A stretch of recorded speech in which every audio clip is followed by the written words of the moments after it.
تو یہ روپانی فاؤنڈیشن کا ایک پر امید مہم ہے جس کا نام ہم نے رکھا ہے جیت رہا ہے گلگت بلتستان کرونا وائرس کے خلاف۔ اس میں فرسٹ فیز میں ہم لوگ نگر کی جو ڈسٹرکٹ ہے وہاں پہ 4000 گھرانوں تک یہ کچھ ریلیف کا سامان پہنچا رہے ہیں، جس میں 9 طرح کے آئٹمز ہیں۔ اس میں آٹا ہے، دالیں ہیں، چاول ہے، چینی، صابن، مسالے، گھی وغیرہ۔ ہم یہ ان جگہوں تک پہنچانے کی کوشش کر رہے ہیں جو اس وقت لاک ڈاؤن میں ہے، ان فیملیز تک۔ جی، یہ ادارہ ہے جی روپانی فاؤنڈیشن کا۔ گزشتہ کوئی 13 سالوں سے ہم لوگ گلگت بلتستان کے اندر کام کر رہے ہیں۔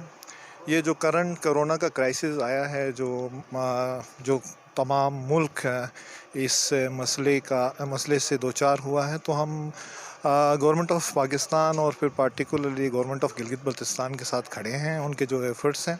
تو یہ ایک ہمبل سی کنٹریبیوشن ہے۔ اس وقت ہم لوگ کوئی 4000 فیملیز کو ٹارگٹ کر رہے ہیں 3 ڈسٹرکٹس کے اندر، جن کو ہم ڈیلی کا راشن پہنچائیں گے۔ جو پہلا فیز ہے اس کے اندر جو فوکس ڈسٹرکٹ ہیں، جو موسٹ ولنریبل افیکٹڈ ایریاز ہیں، اس میں آپ کا نگر کا ڈسٹرکٹ ہو گیا، اس میں آپ کا اسکردو کا ڈسٹرکٹ ہو گیا، اور پھر جو ہے آپ کا جو ہے گلگت ڈسٹرکٹ ہے جو ہمارا فرسٹ فیز ہے۔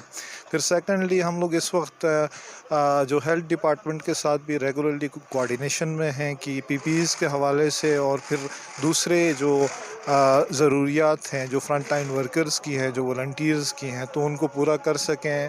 اس میں ہم اپنے کوئی فنڈ ریزنگ کی ایک کمپین بھی چلا رہے ہیں۔ تو ہوپ فلی جی انشاءاللہ جو گورنمنٹ نے اقدامات اس وقت لیے ہوئے ہیں، اور جو کرنٹلی عوام کی طرف سے کرنٹلی جو رسپانس ہے، اور جو لاک ڈاؤن کا جو سچویشن چل رہا ہے، اس سچویشن کو لے کے ایسا دکھائی دیتا ہے کہ ہم مل کے اس کرونا وائرس کی وبا سے گلگت بلتستان کو پاک کریں گے۔ میں لاک ڈاؤن کی وجہ سے جو غریب لوگ متاثر ہیں، ان کی مدد کے لیے جہاں حکومت اقدامات کر رہی ہے، وہاں پر گلگت بلتستان میں کام کرنے والے فلاحی ادارے بھی میدان میں آ گئے ہیں، اور روپانی فاؤنڈیشن نے اس کی ایک خوبصورت مثال قائم کی ہے کہ ایک فوڈ پیکیج جس میں بہت اچھی گھریلو استعمال کی جو چیزیں ہیں وہ اس میں موجود ہیں، اور یہ گلگت بلتستان میں جو کرونا وائرس سے متاثرہ علاقے ہیں، گلگت ڈویژن میں، بلتستان ڈویژن میں، ان کے جو متاثرہ اضلاع ہیں وہاں تقسیم کیے جائیں گے۔ دیگر فلاحی اداروں کو بھی چاہیے کہ وہ گلگت بلتستان کے متاثرین کی مدد کریں۔ کیمرہ مین منور حسین نگری کے ساتھ عبدالرحمان بخاری، گلگت۔